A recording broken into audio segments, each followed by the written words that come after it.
नमस्कार साथियों, मेरा नाम है आदित्य सिंह। आज हम शुरू करेंगे अपनी तीसरी क्लास अपने इंग्लिश के कोर्स की, जिसमें हम कंप्लीट इंग्लिश को पढ़ने वाले हैं, इंग्लिश ग्रामर को। तो आज हम तीसरी क्लास में टेंस शुरू करेंगे। टेंस की पहली क्लास है, कोर्स की तीसरी क्लास है। तो टेंस आज हम शुरू करने वाले हैं। इससे पहले वीडियो में हमने सेंटेंसेस पढ़े हैं। सेंटेंसेस आशा करता हूँ आपने सबने वो वीडियो देखी होगी। नहीं देखी है तो जाके उस वीडियो को पहले देख लें, क्योंकि उस वीडियो को देखकर आएंगे तो आपको इस टेंस की वीडियो में जो है ज़्यादा चीज़ें समझ में आएंगी। तो सेंटेंसेस आप पहले देख लें। उससे पहले बेसिक जो है इंग्लिश के हमने डिस्कस करे थे, तो उन दोनों वीडियो को अगर आप देख लें तो ये तीसरी वीडियो में आपको ज़्यादा मज़ा आएगा। तो शुरू करते हैं टेंसेस। तो टेंसेस में हम सबसे पहले यही जानेंगे कि टेंस होता क्या है। अच्छा, तो टेंस जो होता है उसके लिए हमें एक चीज़ को जानना होगा, वो है टाइम। टेंस से पहले हमें इस शब्द को जानना होगा, टाइम। ये टाइम क्या है? टाइम को हम हिंदी में कहते हैं समय, ठीक है, काल भी कहते हैं। वैसे टेंस को कहते हैं काल, ठीक है। काल ही होता है समय और समय है टाइम। तो एक दूसरे से लिंक हैं ये चीज़ें, ठीक है। इसलिए हमें इस शब्द को बहुत इंपॉर्टेंट है इसको जानना। तो ये टाइम क्या होता है? देखिए, टाइम होता है state of change. State of change, परिवर्तन की अवस्था। देखिए, आपने महाभारत देखा था पहले? महाभारत आता था, वक्त पहले आता था। तो उसमें एक जो है आवाज़ आती थी, मैं समय हूँ, मैंने बहुत से परिवर्तन देखे हैं। तो उन्होंने ही समय की जो है परिभाषा हमें बताई थी। पर समय की यही एक्चुअल परिभाषा होती है, स्टेट ऑफ चेंज। समय ने बहुत सारे परिवर्तन देखे हैं, युगों युगों के परिवर्तन समय ने देखे हैं। तो समय क्या है? समय कभी रुकता नहीं है किसी के लिए, हमेशा परिवर्तित होता रहता है। जैसे अभी प्रेजेंट है, ठीक है, अभी जो है, जो हम एक्सपीरियंस कर रहे हैं वो प्रेजेंट है। अब वो जैसे जैसे, अब जैसे मैंने कुछ भी बोला, वो पास्ट बनता जा रहा है। तो ये परिवर्तन होता जा रहा है। जैसे हम कहीं बैठे हुए हैं, सिर्फ बैठे हुए, कुछ नहीं कर रहे, तो बैठे बैठे जो है हमारे शरीर के अंदर भी क्या होंगे? परिवर्तन होंगे। क्या परिवर्तन होंगे? जैसे हमें भूख लगेगी, प्यास लगेगी, तो यही क्या है? परिवर्तन की अवस्था ही तो क्या है? समय। तो समय क्या हो गया? State of change, right. तो समय की जब हम बात करते हैं, तो जिस समय को हम एक्सपीरियंस कर रहे हैं, वो क्या है? वो है प्रेजेंट, वर्तमान। और जो ये प्रेजेंट, जो प्रेजेंट ही बीतता जा रहा है, वही क्या बन रहा है बाद में जाके? पास्ट, ठीक है। पास्ट क्या है? जिसको हम एक्सपीरियंस कर चुके हैं, तो एक्सपीरियंस्ड। और जो अभी आएगा उसी को क्या बोल देंगे हम? फ्यूचर, भविष्य। तो समय क्या है? State of change. इसके तीन एस्पेक्ट हैं, प्रेजेंट, पास्ट और फ्यूचर। प्रेजेंट जिसको हम एक्सपीरियंस कर रहे हैं, जिसको हम एक्सपीरियंस कर चुके हैं, यही जो प्रेजेंट है, जो बीतता जा रहा है, वही क्या बन रहा है? पास्ट। जो अभी का प्रेजेंट है वही क्या बन जाएगा? पास्ट, ठीक है। और जो अभी आने वाला समय है वही क्या है? फ्यूचर। तो तीन तरह का समय होता है, प्रेजेंट, पास्ट एंड फ्यूचर। हमें पढ़ाया जाता है कि तीन तरह के टेंस होते हैं, प्रेजेंट, पास्ट, फ्यूचर। तो वो बहुत गलत बात है। प्रेजेंट, पास्ट, फ्यूचर टेंस नहीं होते, समय होते हैं, टाइम होता है। Present, past, future. तो टेंस कितने होते हैं? टेंस अभी जान लेंगे हम कितने होते हैं। लेकिन ये जो तीन है, ये टेंस नहीं है, ये क्या है? टाइम है। प्रेजेंट, पास्ट और फ्यूचर, ये क्या है? टाइम है। तो देखिए, मैंने बोला आपके सामने 6 AM, ये एक मैंने समय लिखा 6 AM, है ना। सुबह का समय 6 बजे हुए हैं। तो मैं आपसे पूछूं, ये जो 6 AM मैंने लिखा है, ये प्रेजेंट है, पास्ट है या फ्यूचर है? तो आपके दिमाग में एक सवाल आएगा, ये हम बिना रिलेट करे कैसे बता सकते हैं? किससे रिलेट करना पड़ेगा? प्रेजेंट से रिलेट करना पड़ेगा, कि ये अभी से देखना पड़ेगा कि अब से कौन से 6 बजे हैं, आने वाले कल के 6 बजे हैं। जैसे अभी मान लीजिए रात के 11 बजे हैं, रात के 11 बजे हुए हैं प्रेजेंट में। तो ये जो 6 बजे हैं, ये कौन से वाले 6 बजे हैं? जो आज जो सुबह बीत गए, या आने वाली जो सुबह के 6 बजे हैं? ये रिलेट करना पड़ेगा हमें प्रेजेंट से, तभी हमें क्लियर होगी कि ये जो 6 बजे हैं, ये पास्ट का समय है या फ्यूचर का समय है। क्लियर होगी बात? तो हमें हमेशा पास्ट और फ्यूचर को पहचानने के लिए रिलेट किससे करना पड़ता है? प्रेजेंट से। कोई भी समय हमें जानना है, पास्ट का है या फ्यूचर का है या प्रेजेंट का है, तो वो हमें रिलेट प्रेजेंट से करना पड़ेगा, तब हमें क्लियर होगी बात कि ये समय जो है किसका है, फ्यूचर का है या प्रेजेंट का है। क्लियर है इतनी बात? चलिए आगे बढ़ते हैं। तो हमने जान लिया अभी कि टाइम क्या है, टाइम के 3 एस्पेक्ट भी हमने जान लिए। अब हम देखेंगे टेंस क्या है हमारा। तो टाइम के बाद हम देखेंगे टेंस। जैसे मैंने अभी 11 बजे हुए हैं, इससे पहले मैंने 7 बजे का समय लिया, 7 PM, और 7 बजे जैसे मैंने खाना खाया, ठीक है, मैंने बोला आज शाम 7 बजे मैंने खाना खाया, ठीक है। तो समय के एक पॉइंट पर, 7 बजे क्या है, समय का एक बिंदु है, 7 बजे पॉइंट है, समय के एक पॉइंट पर मैंने कोई एक्शन किया, ठीक है, समय के एक पॉइंट पे मैंने क्या किया, एक एक्शन किया, ठीक है। उसी एक्शन को बताने के लिए हम क्या कहते हैं, टेंस का इस्तेमाल करते हैं, राइट। तो टेंस क्या है, टेंस क्या है, अ form of a verb. Verb क्या है, एक्शन और स्टेट। वर्ब क्या बताती है हमें, एक्शन और state. A form of a verb which indicates an action और state, which indicates an action और state at present, past, future. यही क्या हो गया, टेंस हो गया। टेंस क्या हो गया, देखिए टेंस की डेफिनेशन यहाँ लिख लीजिए आप। टेंस, टेंस क्या है, अ form of a verb, a form of a verb which indicates an action और स्टेट।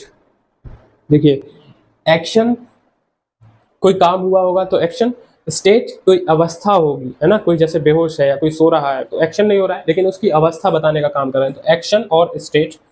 या फिर हैपनिंग, कुछ हुआ होगा। या फिर हम बोल सकते हैं पोजेशन, किसी चीज पे अधिकार दिखाना, वही वो भी चीज हम टेंस में बताते हैं, पोजेशन। जैसे आई हैव अ कार, ठीक है, कार पे मैं अपना अधिकार दिखा रहा हूँ, ठीक है। Happening, possession. Degree of action, degree of an action eight, at present, present, past, future and future. समय के किसी भी पॉइंट पे जो हमारा एक्शन हुआ है वही क्या है, टेंस। समय के किसी बिंदु पर जो एक्शन हुआ है वही क्या है, टेंस, ठीक है। तो tense is a form of a verb which indicates an action और स्टेट, पोजीशन, हैपनिंग और degree of an action at present, past, future. This, ये है हमारी स्टैंडर्ड डेफिनेशन जो टेंस की होती है। तो टेंस जो है हमारा, तो हम यहाँ पे बोल सकते हैं टेंस जो है हमारा वो क्या है, टाइम तो है, टाइम, लेकिन टाइम के साथ साथ उस टाइम में हमारा क्या एक्शन हुआ है, ये है हमारा टेंस, ठीक है। तो टेंस क्या हो गया हमारा, टाइम प्लस एक्शन, राइट। तो अब मैं आपसे एक सवाल पूछूंगा, उसका जवाब देना। जैसे मैंने बोला time is equal to tense, दूसरी चीज बोली टाइम जो है वो बड़ा है टेंस से, तीसरी चीज बोली टाइम जो है वो छोटा है टेंस से। आप बताइए कौन सी बात इसमें सही है, सोचिए, वीडियो पॉज करिए आराम से, तब देखिए। तो देखिए मैं बताता हूँ, टाइम जो है क्या वो टेंस के बराबर हो सकता है, देखिए टाइम जो है वो पूरा एक बड़ा एस्पेक्ट है, ठीक है, प्रेजेंट, पास्ट, फ्यूचर, पूरा एक बड़ा एस्पेक्ट है, जिसके एक पॉइंट पे कोई एक्शन हुआ है, जिस बड़े एस्पेक्ट के एक पॉइंट पे कोई एक्शन हुआ है वो है टेंस, ठीक है। तो बड़ा एस्पेक्ट क्या हुआ, टाइम, उसके एक पॉइंट की बात हो रही है सिर्फ, टेंस क्या है, एक पॉइंट है उस समय का, तो समय क्या हो गया, छोटा, और टाइम क्या हो गया, बड़ा, ठीक है। तो ये वाली बात सही है, ये दोनों बातें गलत है। टाइम और टेंस कभी बराबर नहीं हो सकते, लेकिन हमें पढ़ा दिया जाता है कि टेंस जो है 3 तरह के होते हैं, प्रेजेंट, पास्ट, फ्यूचर, जबकि वो क्या है, टाइम है, टेंस नहीं है। और टाइम और टेंस दोनों बराबर नहीं होते। टाइम जो है एक बड़ा एस्पेक्ट है, time is an umbrella and tense is just a point under that umbrella, right. तो टाइम जो है वो बड़ा कॉन्सेप्ट है, टेंस जो है उस बड़े एस्पेक्ट पे, एक पॉइंट पे जो एक्शन हुआ है उसको बताने का काम करता है। तो ये वाली बात हमारी ठीक है, राइट। तो टाइम और टेंस में मैं आशा करता हूँ कि आपका जो है कंफ्यूजन दूर हुआ होगा कि टाइम अलग है, टेंस अलग है, राइट। तो चलिए आगे बढ़ते हैं। तो हमने टाइम जान लिया, टेंस जान लिया। टेंस को हमने शॉर्ट में जाना कि टेंस क्या है, टाइम प्लस एक्शन, ठीक है। इसको हम शॉर्ट में डिफाइन करें तो ये ऐसे भी हो सकता है, टाइम ऑफ एन एक्शन और स्टेट, टाइम ऑफ एक्शन और स्टेट, ठीक है। ये भी हमारी छोटी एक डेफिनेशन हो सकती है जो कॉम्पिटेटिव लेवल पे काम करेगी आपकी, ठीक है, टाइम ऑफ एन एक्शन और स्टेट। तो टाइम ऑफ एन एक्शन और स्टेट जब हम बोल रहे हैं तो हमने टाइम तो अभी अभी पढ़ लिया, ये एक्शन और जान ले तो हम टेंस को बनाने के काबिल हो जाएंगे। तो टेंस को समझने के काबिल हो जाएंगे। अगर टाइम तो हम पढ़ चुके हैं, 3 तरह के टाइम होते हैं, एक्शन और जान लें, तो उन्हीं दोनों को कंबाइन कर देंगे तो क्या निकल के आएगा हमारा टेंस। तो एक्शन और पढ़ लेते हैं। देखिए एक्शन जो होता है हमारा, कोई भी काम जो होता है उसके 4 एस्पेक्ट होते हैं। कौन कौन से 4 एस्पेक्ट होते हैं? एक तो ऐसा एक्शन होता है जो अभी कंटिन्यू हो रहा होता है, यानी कि जैसे मैं अभी क्लास रिकॉर्ड कर रहा हूँ तो ये क्या है, कंटिन्यू एक्शन है, जिसको हम बोलते हैं कॉन्टिन्यूअस। ठीक है, ये कैसा एक्शन है? कंटिन्यूअस, जो स्टिल गोइंग ऑन है। ठीक है, जो गोइंग ऑन है, ऐसा एक्शन जो अभी चल रहा है, राइट। एक ऐसा एक्शन होता है जो कंप्लीट हो चुका होता है ना, उसी को हम बोल देते हैं परफेक्ट, परफेक्ट एक्शन। ठीक है, देखिए परफेक्ट में ना 3 बातें होती हैं। ये परफेक्ट एक्शन जो होता है, एक तो वो कंप्लीटेड एक्शन होता है, कंप्लीटेड एक्शन। एक इसका जो है कंप्लीटेड एक्शन तो होता ही है, इसका जो है इफेक्ट भी देखा जा सकता है, इफेक्ट कैन बी सीन। ऐसा एक्शन, जैसे मैं आपको एक जो एग्जांपल देता हूँ, जैसे मैं अभी आपको कुछ बोल रहा हूँ, आपको कुछ पढ़ा रहा हूँ, ठीक है, और मैं पढ़ा के हट गया, अब मैंने पढ़ा दिया, आपने पढ़ लिया, तो कंप्लीटेड एक्शन हो गया ये।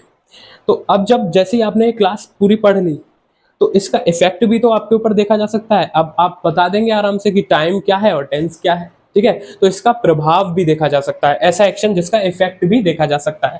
और तीसरी बात परफेक्ट होने की ये होती है कि no scope of improvement, no scope of improvement. मतलब क्या हुआ, जैसे मैंने एक कप चाय पी ली, ठीक है, अभी अभी पी चुका हूँ, कंप्लीटेड हो गया एक्शन, ठीक है, और तो अब कोई बोले कि इस कप में दोबारा से उस चाय को जो है आप भर दो, तो अब क्या मैं उस चाय को दोबारा से उस कप में डाल सकता हूँ? नहीं डाल सकता। तो नो स्कोप ऑफ इम्प्रूवमेंट, मतलब ऐसा एक्शन जो कंप्लीट हो चुका है उसको अब इम्प्रूव करने का भी कोई, जैसे किसी ने किसी को गाली दे दी, तो क्या अब वो उस गाली को वापस ले सकता है? वो तो जो उसके मुंह से निकल गया वो निकल गया, उसको वापस नहीं ले सकता। तो यही क्या है, नो स्कोप ऑफ इम्प्रूवमेंट, ऐसा एक्शन जिसमें इम्प्रूवमेंट अब नहीं हो सकता। उसका इफेक्ट देखा जा सकता है, जिसको गाली दिया अब उस पर इफेक्ट दिखेगा, वो आपको पलट के कुछ कहेगा। तो completed action, effect can be seen, no scope of improvement, ये परफेक्ट की डेफिनेशन होती है, परफेक्ट एक्शन की, राइट। तीसरा एक्शन होता है जो हमारा उसका कुछ भाग तो परफेक्ट हो चुका होता है और कुछ भाग जो है अभी स्टिल गोइंग ऑन होता है, मतलब अभी चल भी रहा होता है, कंटिन्यूअस। देखिए एक ऐसा एक्शन जो पास्ट से शुरू हुआ और कुछ हद तक वो कंप्लीट हो चुका है ना, इतना काम हो चुका है, लेकिन अभी भी स्टिल गोइंग ऑन है।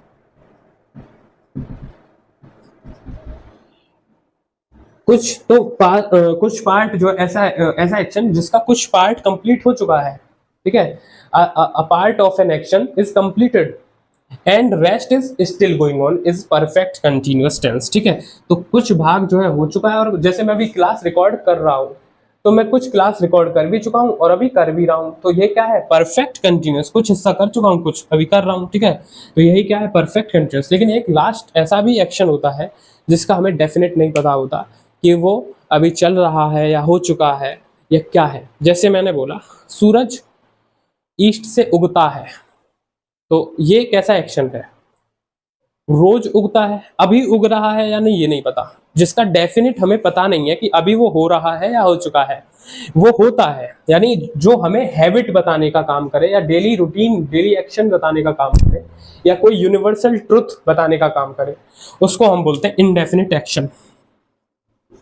इनडेफिनिट इनडेफिनिट एक्शन, ठीक।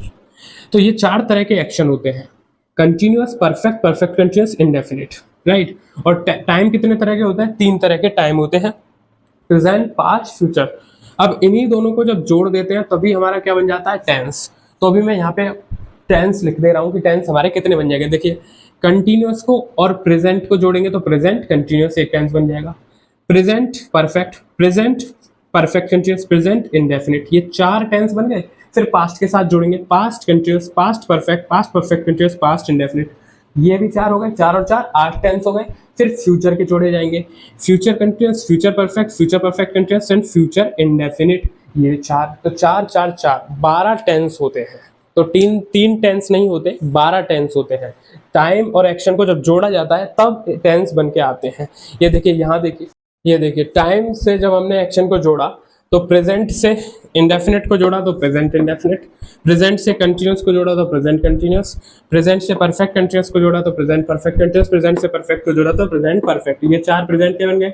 अब ये 4 पास्ट के बन गए, ऐसे ही ये 4 पास्ट फ्यूचर के बन गए। तो ये 12 तरह के टेंस होते हैं हमारे। तो 3 तरह के टेंस नहीं होते, 12 तरह के टेंस होते हैं। ये रहे टेंस। आगे बढ़ते हैं। तो हमने जान लिया कि टेंस क्या होता है, टाइम क्या होता है, टेंस कितने तरह के होते हैं, टाइम कितने तरह के होते हैं, एक्शन कितने तरह के होते हैं। अब हम लास्ट चीज़ ये डिस्कस करेंगे कि आखिर टेंस को हम किस किस लेवल पे हम पढ़ने वाले हैं।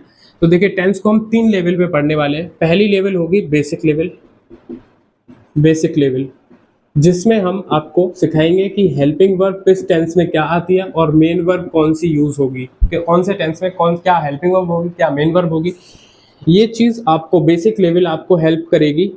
आप जब वॉइसेस पढ़ेंगे उसमें हेल्प करेगी, आप जब नरेशन पढ़ेंगे उसमें आपकी मदद होगी, आप क्वेश्चन टैग पढ़ेंगे उसमें आपकी मदद होगी।